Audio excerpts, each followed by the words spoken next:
RTC కార్మికుల పక్షాన ముఖ్యమంత్రి రేవంత్ రెడ్డి గారు ఉన్నారు. ఆర్టీసీ కార్మికుల సంక్షేమం కోసం మన ముఖ్యమంత్రి రేవంత్ రెడ్డి ఉన్నారు. కాంగ్రెస్ ప్రజా పాలనలోనే ఆర్టీసీ ఈరోజు బలోపేతమైంది.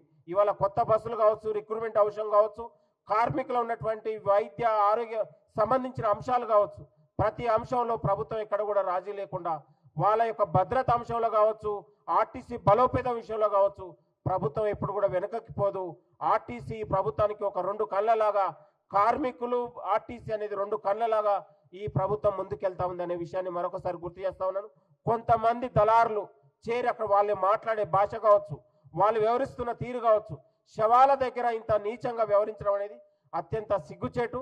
ఇవాళ మంత్రుల్ని, ముఖ్యమంత్రులను చూడకుండా వాళ్ళు మాట్లాడే భాష ఏదైతుందో అది నీచమైన చర్య. శవాల దగ్గర పుట్టెడు దుఃఖాలలో ఉండి వాళ్ళని ఓదార్చుతారని నాయకులందరూ అక్కడ ఉన్నటువంటి కార్మికులు ఆశిస్తే అక్కడ పోయి మరింత రెచ్చగొట్టేలాగా ఇక్కడ సమస్యను మరింత ఉధృతం చేసే విధంగా వాళ్ళు వివరించినటువంటి తీరు అత్యంత బాధాకరం.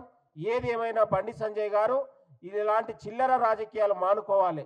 ఇలాంటి చిల్లర రాజకీయాల ద్వారా నువ్వేదో పెద్ద పాపులారిటీ పెరుగుదని ఊహించుకోకు.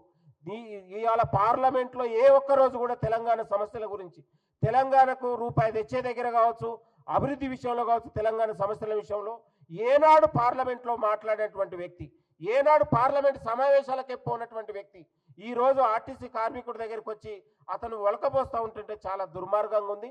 ఆ బండి సంజయ్ గారు నీ వ్యవహార తీరు మార్చుకో. నువ్వు వివరించినటువంటి తీరు సభ్య సమాజం అసహించుకుంటా ఉంది. నువ్వు శవాల దగ్గర పేలాలు ఎరక తినే విధంగా నీ వివరించినటువంటి తీరు ఏది ఉందో అత్యంత బాధాకరంగా ఉంది.